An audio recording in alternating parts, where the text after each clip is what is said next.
अभी तक आप सब लोगों ने लिथियम बैटरी तो आमतौर पे देखी होगी, मगर आज जिस बैटरी के बारे में मैं आपको बताने जा रहा हूं वो है वुड से बनी हुई बैटरी, लकड़ी से बनी हुई बैटरी। मतलब कभी कोई सोच भी सकता था कि लकड़ी जिसको हम एज अ इंसुलेटर यूज करते हैं, करंट रोकने के लिए यूज करते हैं, उसके अंदर से भी इलेक्ट्रिसिटी फ्लो हो जाएगी और वुडन बैटरीज भी मार्केट में आ जाएंगी। और केवल वुडन बैटरीज ही नहीं दोस्तों, स्विट्जरलैंड के कुछ ऐसे रिसर्चर्स हैं जिन्होंने बैटरी को कागज पे प्रिंट तक कर दिया है और उस बैटरी को प्रिंट करने के बाद में उन्होंने एक टेबल क्लॉक उस बैटरी से चलाया है। तो आज की इस वाली वीडियो में ना हम इस तरीके की इनोवेटिव बायो बैटरीज के बारे में बात करने वाले हैं और ये बैटरीज बनती कैसे हैं और इनके इनोवेशन अभी कहां कहां तक पहुंचा है। और यही नहीं दोस्तों, हम बात करेंगे कि लिथियम के कंपटीशन में क्या ये बैटरीज कभी आ पाएंगे। तो हम कंपटीशन को 3 कैटेगरीज में जज करेंगे। पहला तो है प्राइस पॉइंट ऑफ व्यू, दूसरा है दोस्तों इनकी बैटरी की स्टोरेज कैपेसिटी के कौन सी बैटरी कितना ज्यादा इलेक्ट्रिसिटी करंट अपने अंदर स्टोर कर सकती है, और जो तीसरा पॉइंट है वो है इनकी रिचार्ज साइकिल। जैसे for example lithium battery 2000 recharge cycle के बाद में अपनी 80% कैपेसिटी पर रह जाती है, तो क्या ये वाली बैटरीज उस रिचार्ज कैपेसिटी को रिटेन कर पाएंगी या फिर उससे भी अच्छा परफॉर्म करेंगी। तो ये वाली इंटरेस्टिंग वीडियो को स्टार्ट करने से पहले एक आवश्यक सूचना कि अगर आपने अभी तक हमारे इस चैनल को सब्सक्राइब नहीं करा है तो कर दो, नोटिफिकेशन तभी तो आएगा सुपर इंटरेस्टिंग वीडियोस का।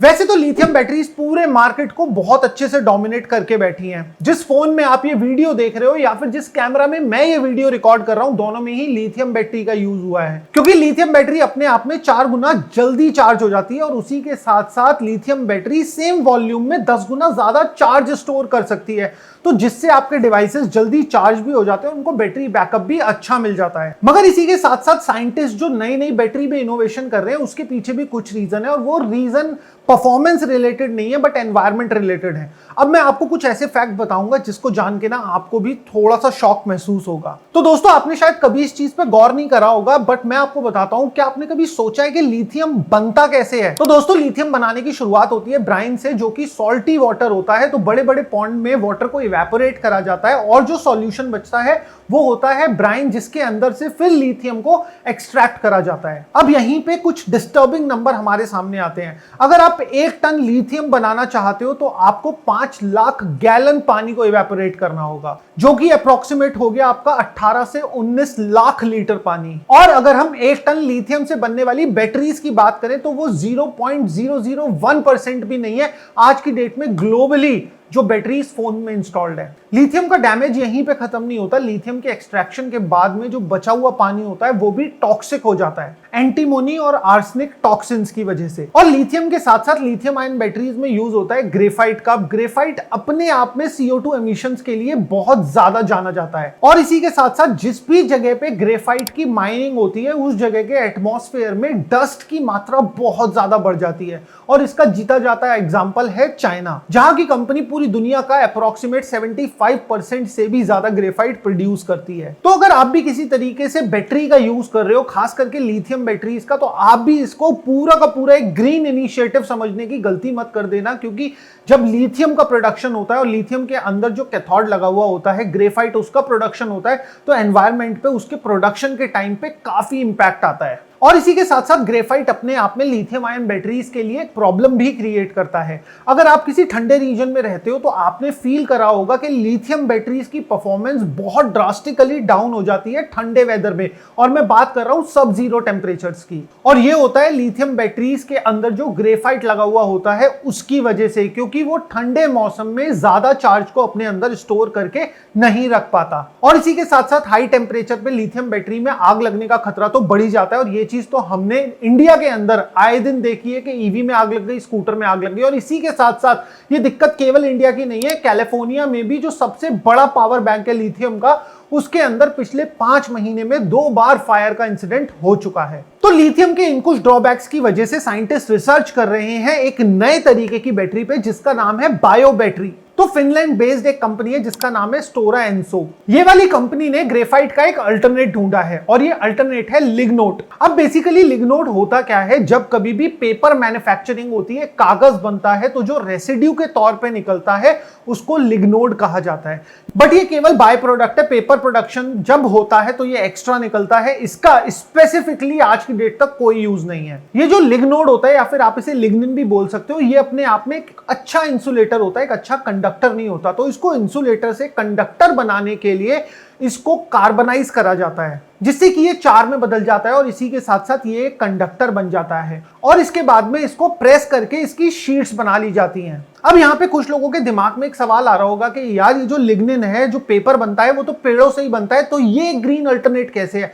तो दोस्तों मैं आपको एक एग्जांपल देता हूं। 17 मिलियन टन लिग्निन हर साल एक पेपर फैक्ट्री प्रोड्यूस कर देती है जिसका कोई यूज नहीं होता। तो अगर उसका यूज आपका ग्रेफाइट की जगह पे हो सकेगा तो ये ऑफकोर्स एक ग्रीन अल्टरनेट है। और इसी के साथ साथ जो ये कंपनी है फिनलैंड बेस्ड, अभी हम इंडिया की तो बात नहीं कर रहे, बट ये वाली जो कंपनी है इन्होंने सस्टेनेबल डेवलपमेंट पे काम करा है, जिसके हिसाब से अगर मान लो कि अगर इनको पेपर मिल से कम लिग्निन मिलता है तो ये अपने खुद के पेड़ भी लगा रहे हैं, जिससे कि ये एक सस्टेनेबल डेवलपमेंट इस फील्ड में कर पाए। अब यहां पे एक और इंटरेस्टिंग चीज आती है, ये जो कंपनी ने लिग्निन निकाला है और लिग्निन को ग्रेफाइट की जगह पे बैटरी में यूज करा है, तो इससे बैटरी की चार्जिंग बहुत जल्दी होने लगी है। कंपनी का कहना है कि जो लिग्निन होता है, इसके अंदर जो आपके लिग्निन के मॉलिक्यूल्स होते हैं वो बहुत ही अनइवन और स्कैटर्ड अरेंज होते हैं, जिसकी वजह से लिथियम आयंस को ज्यादा आसानी से जगह मिल जाती है स्टोर होने के लिए। और ये चीज साइंटिफिकली उन्होंने अपने डेटा शीट में प्रूव भी करी है कि उनकी batteries in comparison to lithium batteries जल्दी चार्ज हो जाती हैं। और इसी के साथ साथ दोस्तों स्विट्जरलैंड के एक रिसर्च फर्म ने भी रिसर्च करी है बायो बैटरी पे। अब इस बायो बैटरी में इनके जितने भी इंग्रेडिएंट्स हैं वो 100%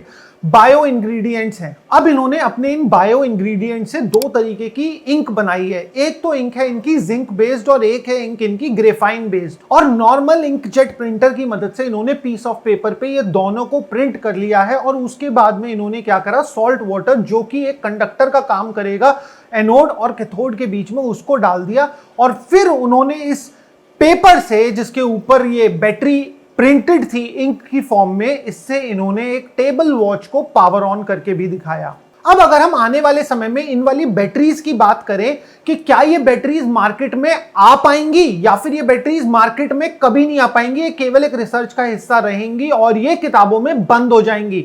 तो दोस्तों पहला पॉइंट जो हमारा आता है वो आता है प्राइस पॉइंट। तो दोस्तों ये आपका जो लिग्निन है या फिर आपका लिग्नोड है, ये वाला मटेरियल आपका लिथियम के कंपैरिजन में काफी कम प्राइस्ड है, क्योंकि इंडस्ट्री के लिए एनी विच वेज ये वाला मटेरियल एक रेसिड्यू के तौर पे निकलता है। तो ऑफ कोर्स ये आपका लिथियम के प्राइस से काफी कम है। तो यहां पे हमारे पास पहली चीज आती है कि प्राइस पॉइंट में तो ये लिथियम से कंपीट कर सकता है और उसी के साथ साथ जो इसकी फर्दर प्रोसेसिंग होती है उसमें भी कोई खासा खर्चा नहीं होता, तो ये लिथियम से कम ही पड़ता है। उसी के साथ साथ दूसरी चीज आती है एनर्जी डेंसिटी, कि क्या ये वाली बैटरी हमें लिथियम बैटरी जितना ही बैकअप दे पाएंगी।